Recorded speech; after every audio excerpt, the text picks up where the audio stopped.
চমৎকার একটি দেশীয় ফল। এটাকে ঢাকায় এবং কুমিল্লায় বলে ডেউয়া।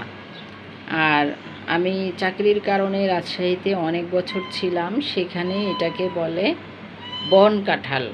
তো প্রচলিত অর্থে এই ফলটি একটি টক ফল এবং এটা ডেউয়া নামেই বেশি পরিচিত।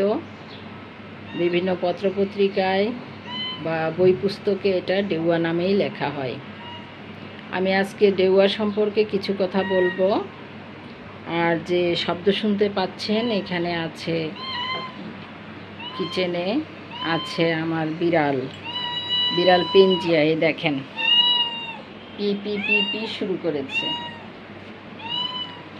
এই ডেউয়া হচ্ছে এমন একটি ফল যেটার গুণ বলে শেষ করা যাবে না। এটাতে রয়েছে vitamin C, beta carotene, manganese, zinc, iron, copper, এই সমস্ত উপাদান।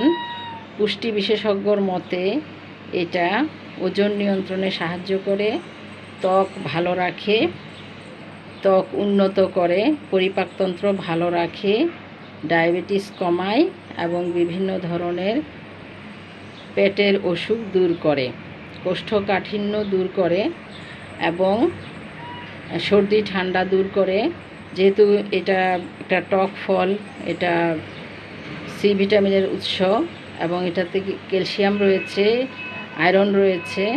এটা হাড় মজবুত করে এবং শরীর ভালো রাখে। বমি বমি ভাব হলে এই ফল খেলে বমি ভাব সেরে যায়। তো এই ফলটা কাঁঠাল গোত্রের ফল। এটা একটা যৌগিক ফল। কাঁঠালের বাহিরের চামড়াটা থাকে বিভিন্ন যৌগিক ফলের সমাহার হলেও সেখানে কাটা কাটা থাকে। তো এই জায়গায় কাটা নেই, উপরের দিকটা সমান এবং ফলটি পেকে গেলে দেখতেই পাচ্ছেন কমলা রং ধারণ করে, কাঁচা অবস্থায় সবুজ থাকে, ভিতরে সাদা থাকে। আর কাঁঠালের যেরকম কষ থাকে, এটাতেও হালকা কষ আছে, তবে এই কষটা হাতে লাগে না। এটা ভেঙে ভালো করে ধুয়ে নিয়ে তারপরে ভাঙতে হয়। ভেঙে বাহিরের খোসাটা একটু হালকা করে আলতো ময়লা থাকলে ফেলে দিয়ে বাকিটুকু সবটুকুই নিয়ে এটাকে কাঁচামরিচ কুচি করে লবণ দিয়ে কচলে নিয়ে ভালো করে মেখে খাওয়া যায়। এটা খুবই একটা মুখরোচক ফল এবং গাছ পাকা হলে এটা মিষ্টি ভাব আসে। টক মিষ্টি ঝাল লবণ মিলে একটা অপূর্ব স্বাদের খাবার তৈরি করে।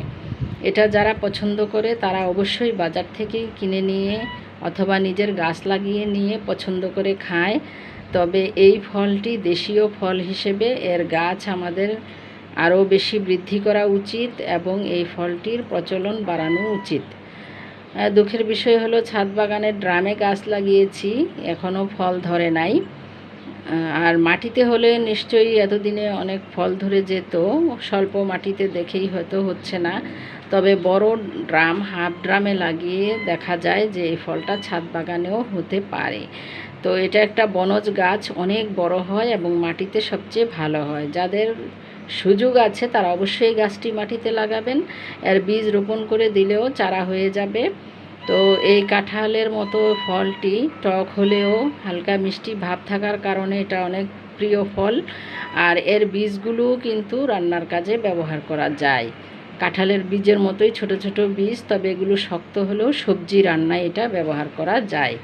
তো আপনারা এই ফলটি খেয়ে উপকৃত হতে পারেন। আর এর বেশি বর্ণনা দেওয়া আছে আমার ইউটিউব চ্যানেলে, সেই ডেসক্রিপশন বা বর্ণনাটি পড়ে নিতে পারেন। আল্লাহ হাফিজ।